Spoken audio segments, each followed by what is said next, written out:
morning. My name is Tim McNary. I'm here at Colorado State University, CP Gillette Museum of Arthropod Diversity. What I've been working on is a project out of Kansas State University from the Quonset Prairie called the LTER program, Long-Term Environmental Research. And they're doing a study of grasshoppers, crickets and katydids, and their long-term population trends. Each year they supply me a number of samples to identify for their project. What they send me is frozen specimens in a bag that they've collected from the prairie. Each larger bag contains 10 smaller samples from their sweep net samples on the prairie. They also provide me data sheets for writing the information on, and they have a list of specific grasshoppers and crickets and katydids that they want information on. It's basically all of them that's known from their prairie there. Some of the equipment you might need for doing grasshopper identification is a large white enamel pan is almost invaluable. This happens to be a 14-inch cake pan that I've painted white on the bottom with enamel paint, and it works very well, and you can see the insects on the bottom of the pan very easily. You definitely want to have a couple of indelible ink pens. I use micron pens. They work very well.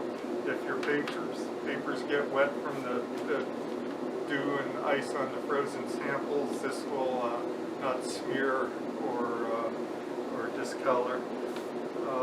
Some scissors are needed, forceps are needed.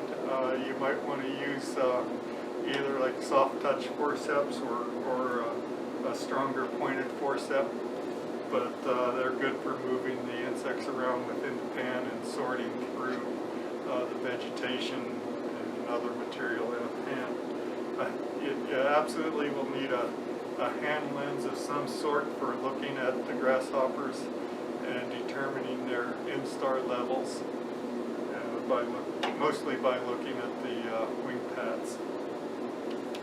Black Sharpie comes in handy from time to time, as well as a small paintbrush for handling the very small insects, in particular the first instar nymphs of grasshoppers and crickets.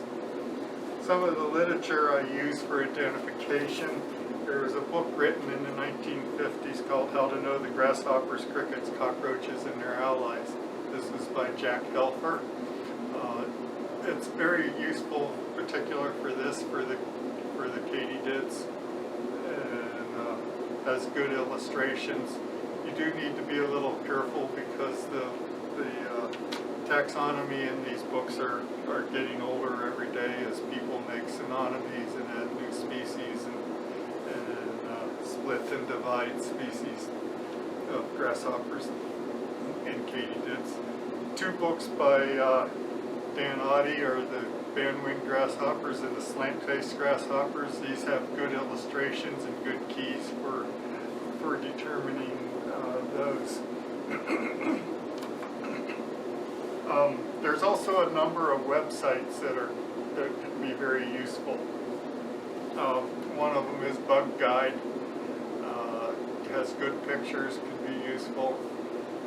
Another one is called Singing Insects in North America, and that can be very useful because it gives good keys and illustrations and photographs of all the crickets and katydids. Also gives their songs, but all our specimens are dead, so you won't be able to hear the songs.